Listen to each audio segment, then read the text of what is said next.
and butter, what's up? You better check the timing. Through all this clutter, I chuckle, guess who here shining? I am out and recovered from loss and struggles, refine them now in alignment. I'm grinding, climbing, maneuver the climate. I'm Bobby Shore, check the Moxie Guard body, ain't no copy. Welcome, everybody. We are here. We are here. And welcome back to the Downtime series. So, I love this moment where I get to talk about the lovely people that I'm sitting in front of. And this person right here across from me is Mr. Vargas extraordinaire. Welcome. How are you? Good. Thanks for having me.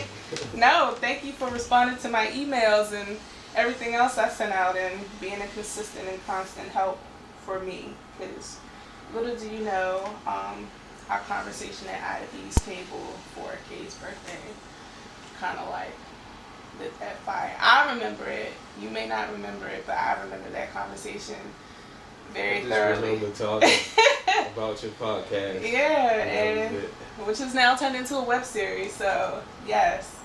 But thank you for joining me. Thank you for taking out the time. So I want to just hop right into it. You wear a lot of hats. DJ, producer, artist. May I ask, which one do you enjoy the most? All of them. All of them? No one more than the other? Just love them all? So how do you find the time to balance all of that? Because I know artistry takes a lot. DJ, especially if you're good, takes a lot. And producing, that's a very tedious thing that can take a lot out of you. So how do you balance all of those things? Excuse me. For me, it's not really necessarily balancing. I think it's the one allows me to be able to come back to another one, be fresh.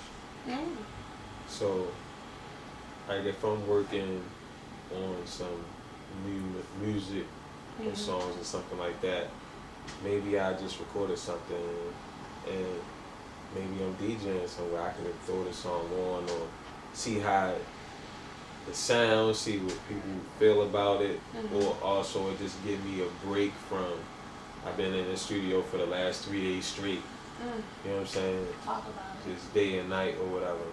Like sometimes that happen, like for me sometimes it's, I could be in here for almost 2 days straight and like, oh yeah, you know what?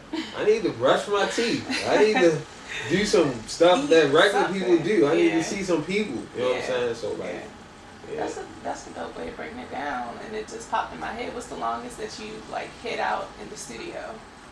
Probably for like a good 3-4 days,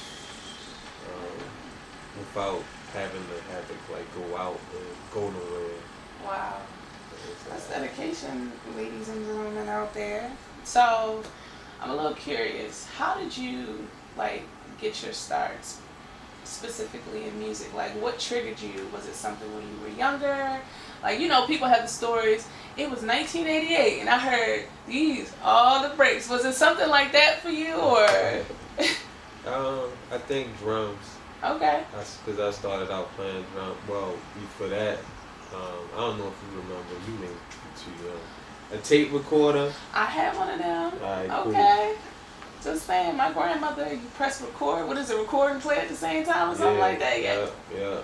Yes. Yeah. So my father, he had a tape player. I would take it everywhere. Like my grandmother watched us, so I would take the tape recorder there. And everywhere I kept it. So I think from there, I saw my uncle playing drums, and I think that made me want to play drums. But I ain't had no drums. I had encyclopedias, so I was they make sound. Yeah, I mean, set them up as a drum set. I had some. I don't know even know how I had drumsticks, but some drumsticks. The wall was the cymbal, and mad dents in the wall, mad dents in the wood.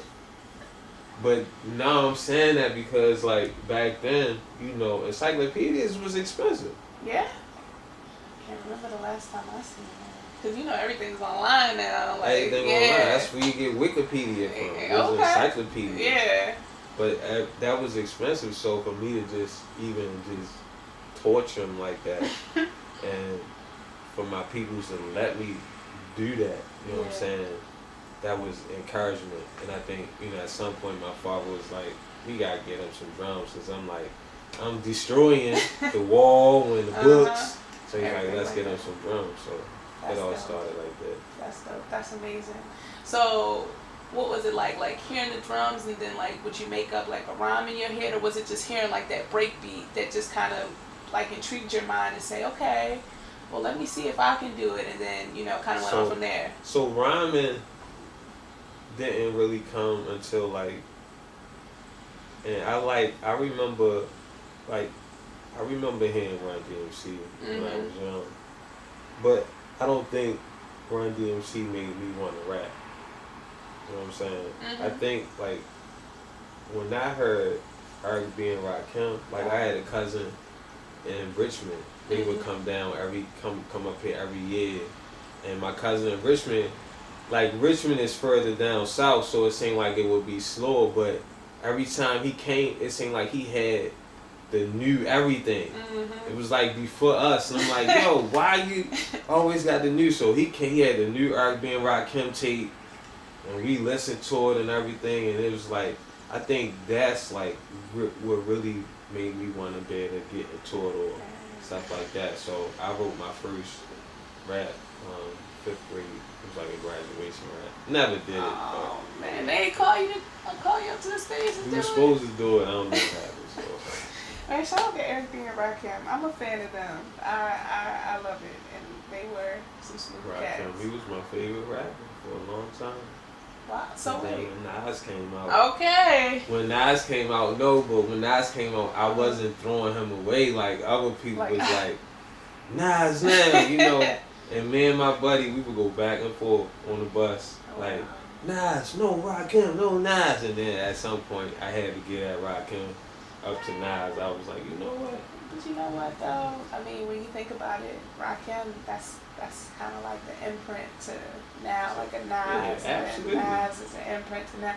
So yeah, I mean, it makes sense. I mean, so is Nas still top for you right now, or? Nas is still one of my favorites. Okay.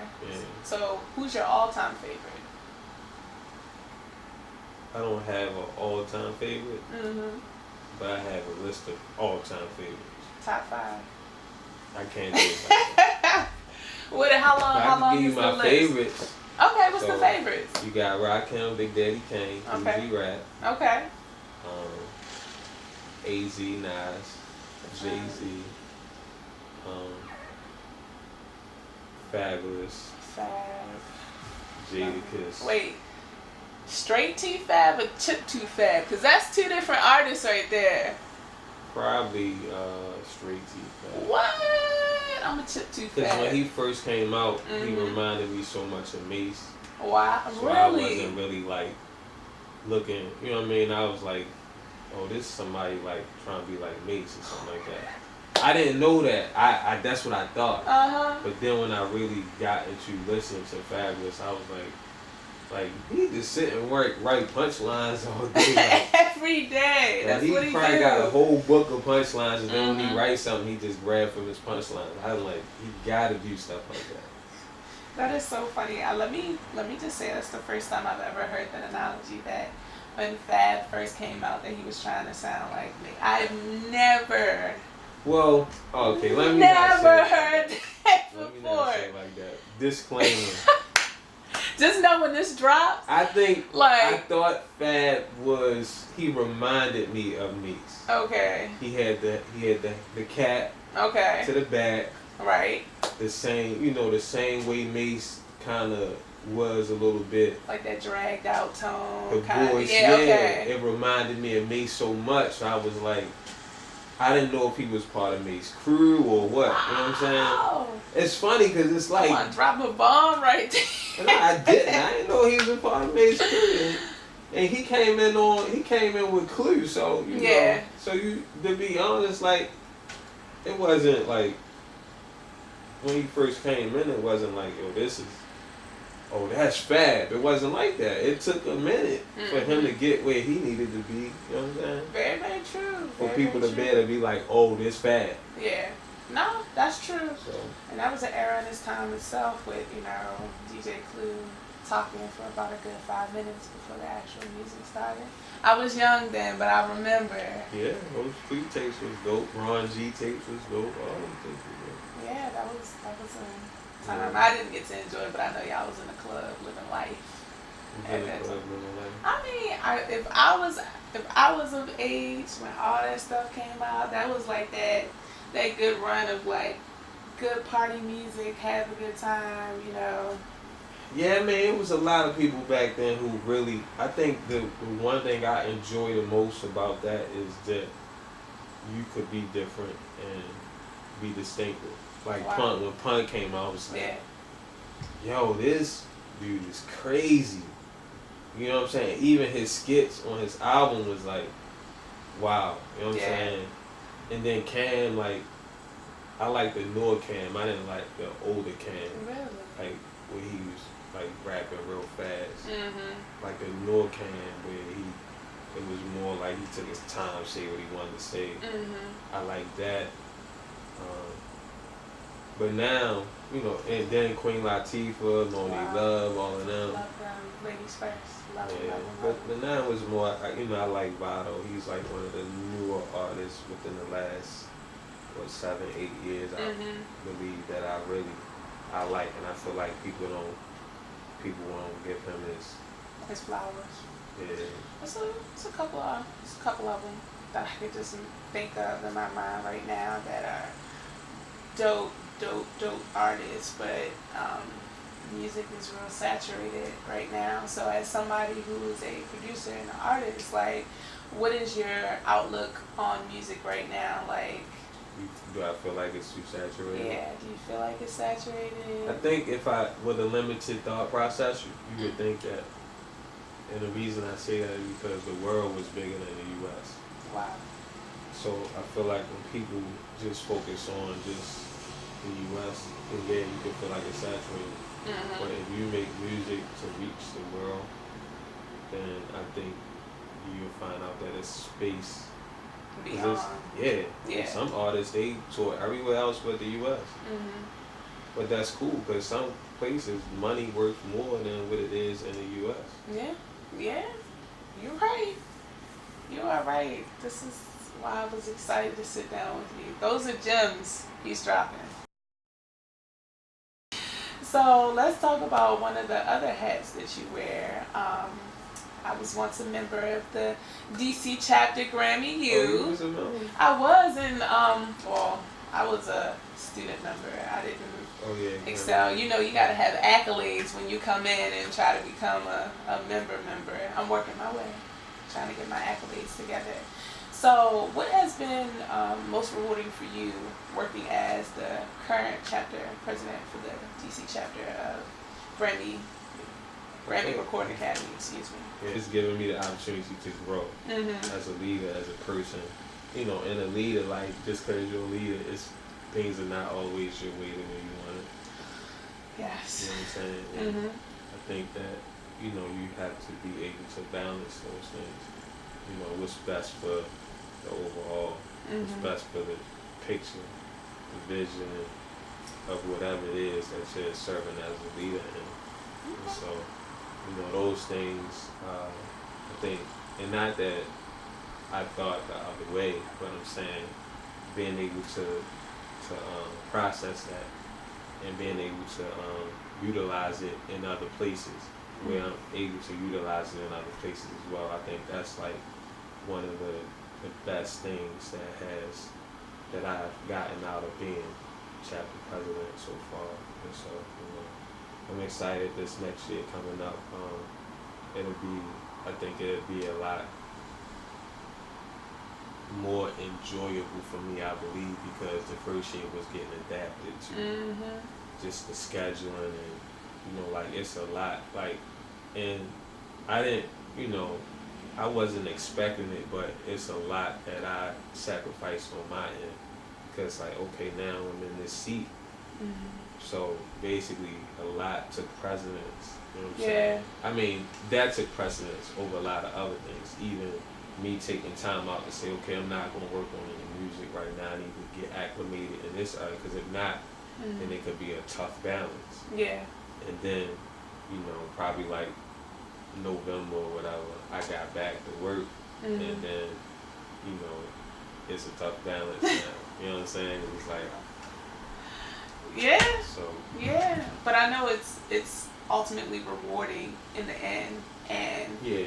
I mean, just from, you know, like scrolling on IG and, you know, Facebook and things like that, like, you do a hell of a job.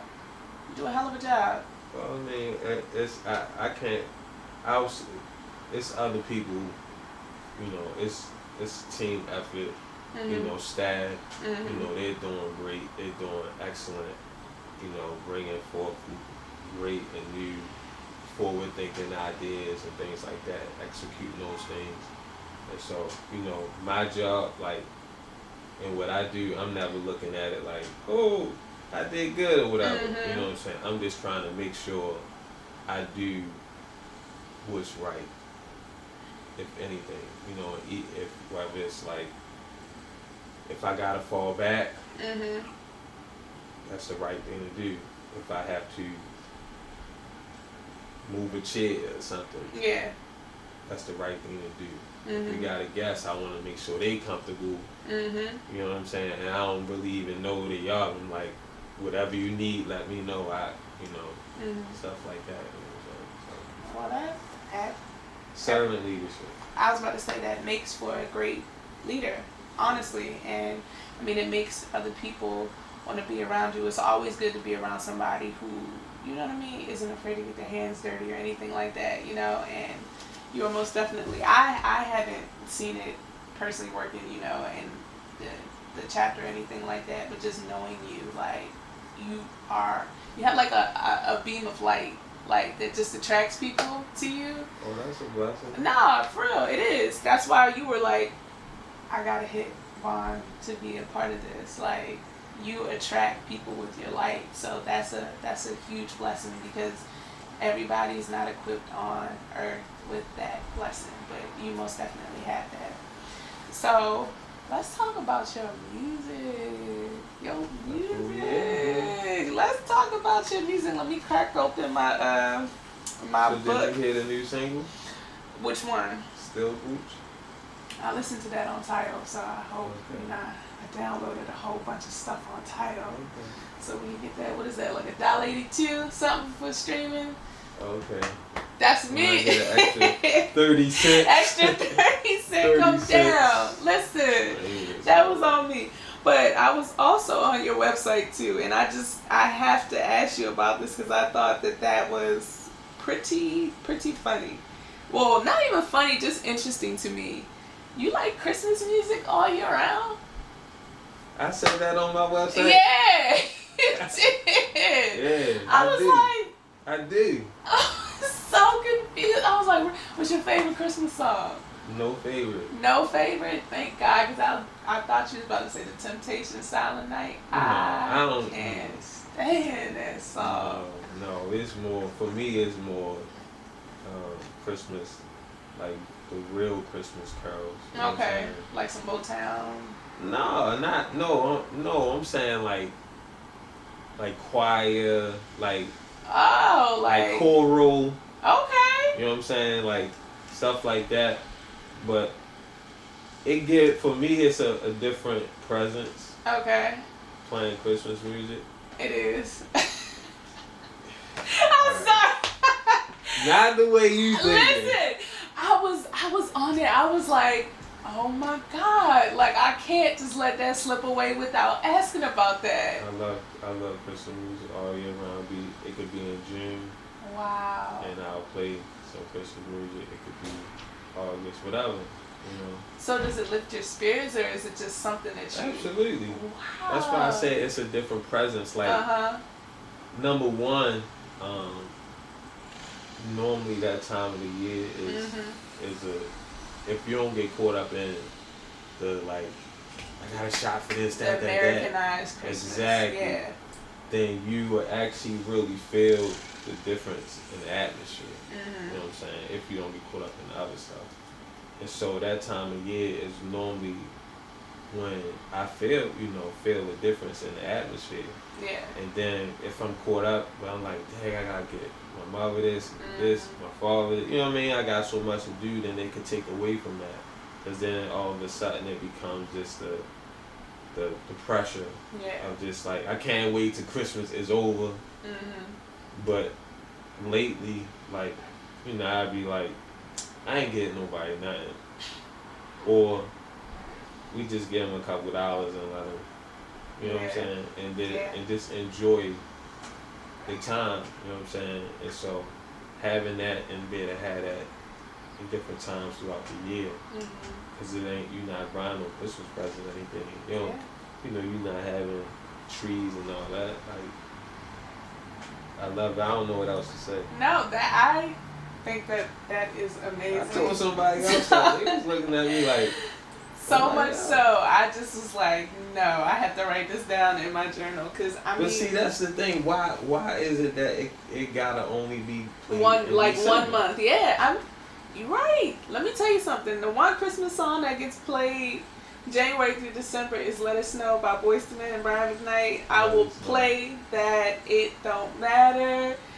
I'm trying to tell you that gets played year round. But you talking about, like, the gospel choir, like the carol, like all of that. I found that and like, wow, because it's like, I listen to your music, you know what I mean, and I just wouldn't expect that, but that was me judging.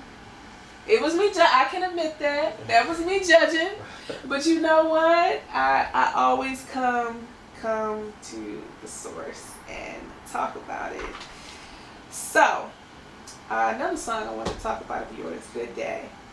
I listened to it and I'm like, okay, this is, What is he talking about? Not even what is he talking about, but you know what I automatically got a feeling of? Ice Cube's "Good Day." Somebody said that to me. Like, it automatically, like, it put me in a great mood. I'm like, okay, he had this great, perfect day, and it was visually appealing too. You have a thing with that. You do that very, very well with your music. Not only do you spit it clearly, but you're able to paint a picture. And I think that is, I don't want to say it's missing today, but not everybody's capable of that. You know what I mean? So that's kudos to you. But I was like, listening to him, like, okay, he did this. All right, we did that. Okay, so yes, love it. And my all-time favorite, can I tell you? It might surprise you, but I feel like the song is about me. "Last Shall Be First." Oh, yes. First of all, the beat. Who produced that? What? I could see. So when I go back and I hear, like, it's stuff that I feel like I could have did different, that beat better. Is fire. Do you understand me? Well, look, it passed the phone test, the car test. Oh, really? Yes. I was like, damn. I appreciate it. We hard on ourselves. So you put something out, you like, man, I could have changed this, I could have changed that. Intro too long, this, that, Yeah. And I wanted something like that at the time, but then, like, now I'm like, I gotta skip through the intro myself, like, to get to the song. It is a masterpiece. It really is. I appreciate that. That project, Metropolis Binocular, like, was something that I really wanted to be more personal with. And so for people who really, really listen, like, I'm really talking about my life and experiences with me and with family and all that. You know what I'm saying? If you really listen to it. And even some songs where I'm saying, talking about where I may say, like on Pen and Pole, I don't know if you remember, but I say, what's the line I say? I say about, selling it to make it cross around the globe. Like, basically, like, you want to get out of the situation you in, maybe do something illegal to get out of the situation you in to make it across the world. Yeah. But when I'm saying that, I'm saying it like, it may seem like I'm talking to to you, but I'm talking about me. Wow. You know what I'm saying? So it's like a lot of just personal stuff that's in that album. So with that project, was that your first time being as transparent? Because I know you said you wanted to make it, personal about you, and I know you had a few projects prior to that. So was that you? Well, was that you being the most transparent that you? That was the second time. The first time was the very first project I ever put out. You can't find that nowhere. I'm glad. Even though I feel like some of that music was so like amazing. But if you hear, I sound like a little, you know what I'm saying? Like you like two different voices. Like I'm so young on it. Yeah. But that was the first time where I was like really like just bearing my heart. You know what I'm saying? And so that Metropolis Binocular was like 3 albums worth of.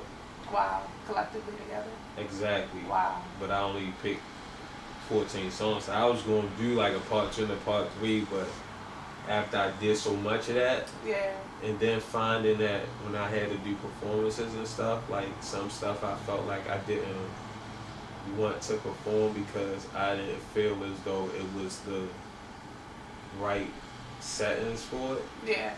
So I just eventually was like, okay, I got all of that out of my system.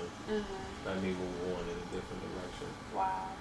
I didn't know that, but I guess I'm going to have to take it on another spin in the car and really depict every word. Because I was listening to it and I was just like, wow. Like Symphonious Max, I don't know if you know that, but yeah. That was one of the songs on there. I've been waiting for some time for the world to hear me. I wanted to quit sometimes. I don't even remember. Because when you growing in the ghetto, you ain't looking past a week.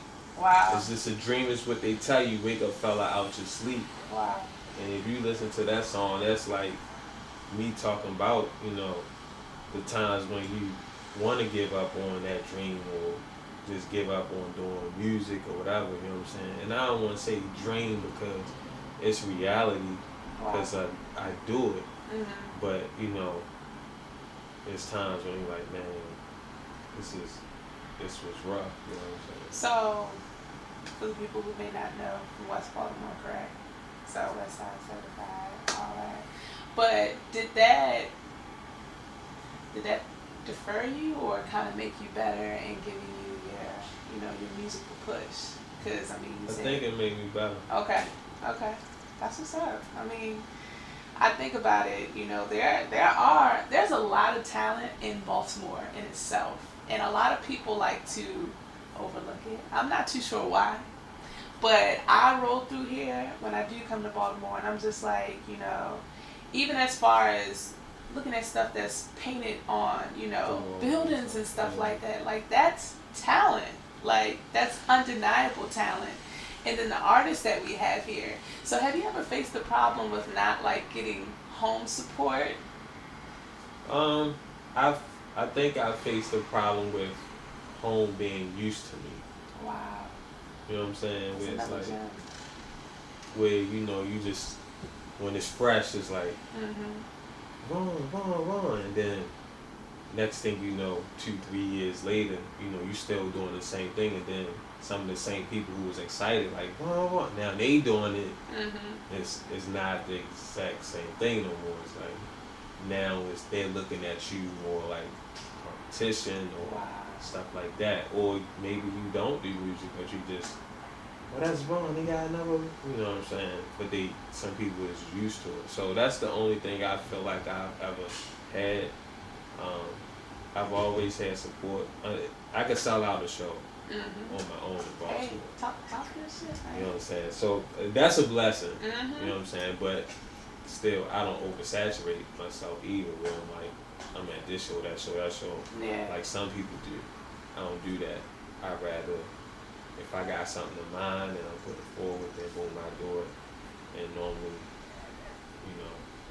it's either sell out or close to that. You know what I'm saying?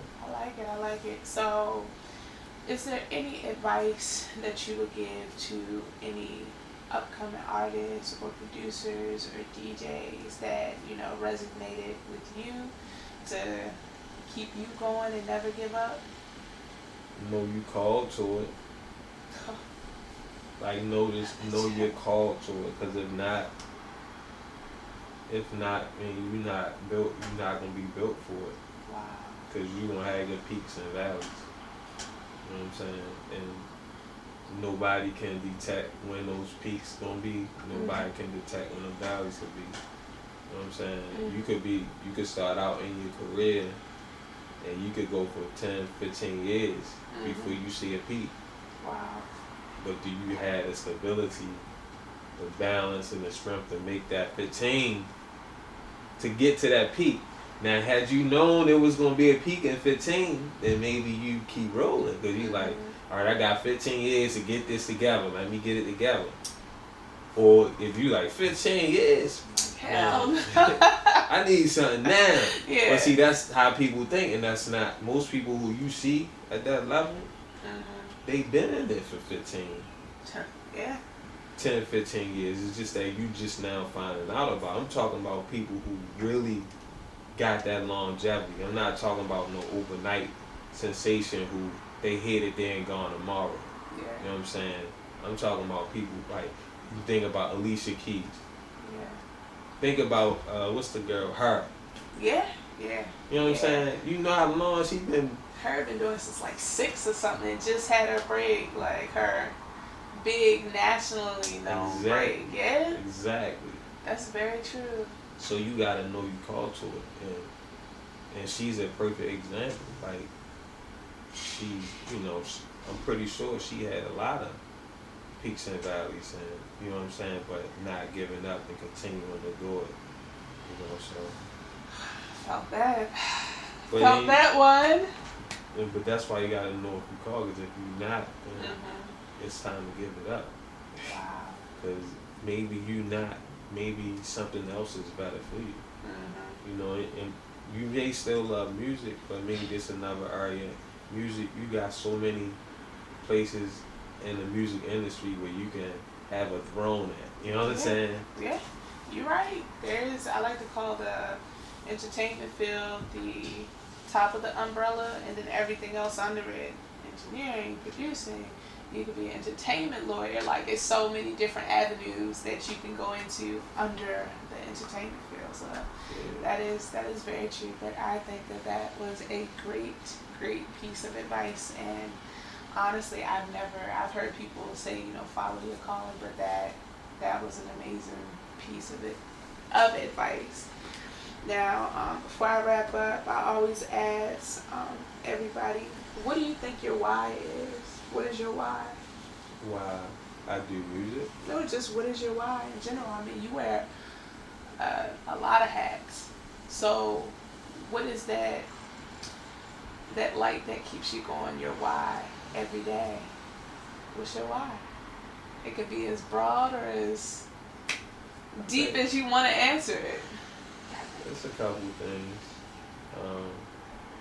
The most important, is my relationship with God. You know what I'm saying? Wow. My relationship with the Lord. That's my most important why. Because I would say without that, man, I could have just been locked up, dead, or just been one of the craziest niggas around. You know what I'm saying? Like, the patience that I have, and to be able to calm down when things is not right. Or times when maybe it was a situation that called for a little bit more violence. You know what I'm saying? Hey, live your truth. Then, I could have been prone to anybody else, you know what I'm saying? But knowing that I have guidance, and, I have him and his peace, even in those times, you know what I'm saying? Then it gets to give me an opportunity to see another day and expect better for the next day. And then also also knowing that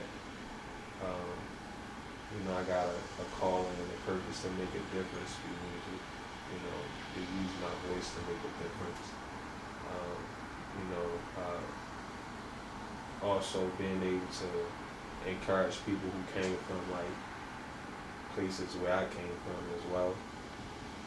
Impoverished, hood, whatever. Yeah. You know what I'm saying? Like, because a lot of times you go in the hood, you don't see outside of the hood. Unless maybe you go to school and you get in some great things in school. But if your school is a zone school and it's not the best school, then you don't see that. Like, I can go to my old neighborhood and I can see people who've been there when I grew up, on the same corners. You know what I'm saying? Yeah. Exact same corners. And so that for me, it says a lot to be able to speak to ones who growing up now, and maybe they see them too, but maybe they hear something that I say to let them know, like, this not the end all be all. I could think different. I could have a goal, have some aspirations outside of my environment, and could actually accomplish it. Yeah. So They need it, and I mean, it's always important to see a black male displaying those things. It lets other black males know that they can be anything. yeah, it's definitely needed. And then my family, my wife, my unborn children. You know Your what I'm saying? beautiful wife. I love her. She's so gorgeous. She I is. say that. They're there to leave a legacy. You know what I'm saying? So that's a lot of my whys. I ain't gonna act like it ain't times when I'm like, man, this just, Too much. it's a lot right now. I just need to hide away in a cloud somewhere. You know what I'm saying? And so, but always able to get through it. I think that's the most important thing. You know what I'm saying? Is getting through it. I love it. The extraordinary man, the producer, the artist, the DJ, the man, the myth, the legend, Vargas. Thank you. Yeah, shucks. Thank you so much for sitting down at the Appreciate Downtime series. Wanted you. Absolutely. How can we not? I told you, you got that light that just pull people in. It's a comforting light. And then I don't know if anybody's ever told you, but it's you come with knowledge and wisdom. That's what I was gray on my face. It's hereditary, man. I'm not talking about that. No, but I'm just saying, you do. It's certain things. You ever get around somebody, you can just feel like, whoo, like you can't come incorrect in this presence, if that makes sense. I feel, I've been around people like that. Yeah, like, nah, I can't come, and you gotta come at them correct, and it's because of that light you carry, because of the wisdom you carry, and the gems you drop, and the music you make. I appreciate that. A lot of people don't know, because they, I don't really open my mouth unless, you know what I'm saying? So sometimes I just may not say nothing, and some people think like, yo, he quiet. But that's not I'm quiet, but I'm always observing. My radar's on, and so. My mom used to call it a fly on the wall. You there, but you just watching. Watching, we come in, go out, what's going on, make sure things good, and listening. You know what I'm saying? You learn a lot by listening, and so that helps me a lot. So I know, and normally when people pour on things, then sometimes I can give them something that's good. You know what I'm saying? If not, I just may chill. I may not say nothing. I may say a joke or two, and that's it. You know what I'm saying? I love it. Thank you, my friend. I appreciate you so much. So much. And that is it. It's a wrap.